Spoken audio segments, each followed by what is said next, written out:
मित्रांनो, कालची मॅच पाहिली होती मी पण. राजस्थान विरुद्ध गुजरातची. आणि त्या मॅच मध्ये वैभव सूर्यवंशीनं एकदम अफलातून खेळी करत एक शतक मारलं. चांगला टॅलेंट आहे, हुशार आहे. त्याच्यानंतर कमी वयामध्ये मोठी अचिव्हमेंट त्यांनी केलेली आहे, सगळं मान्य आहे.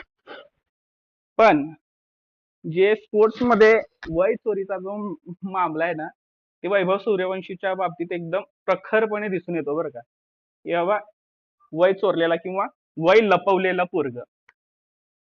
तुम्हाला काय वाटतं, ते पोरग 14 वर्षाचं आहे का? कारण त्याची जी देह यष्टी जे म्हणतो आपण, शरीर रचना, बॉडी, ती कोणत्याच अँगलने मला 14 वर्षाच्या मुलाची वाटत नाही.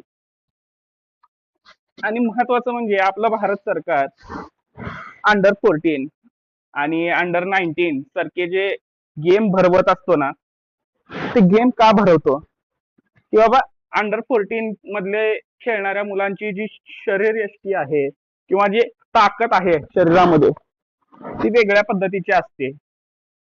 आणि सर्वात महत्वाचं म्हणजे जी पॉवर हिटिंग असते 14 वर्षाच्या मुलाची, ती त्या लेवलला मॅच नाही करत.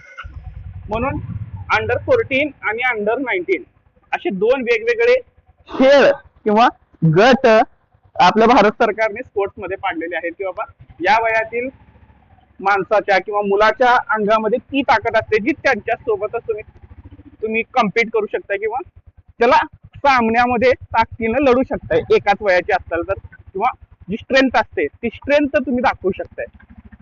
आणि ह्या वैभव सूर्यवंशीचे छक्के बघितले मी, कोणत्याच अंगाने ते पोरग मला 14 वर्षाचं वाटत नाही. तुम्हाला काय वाटतंय?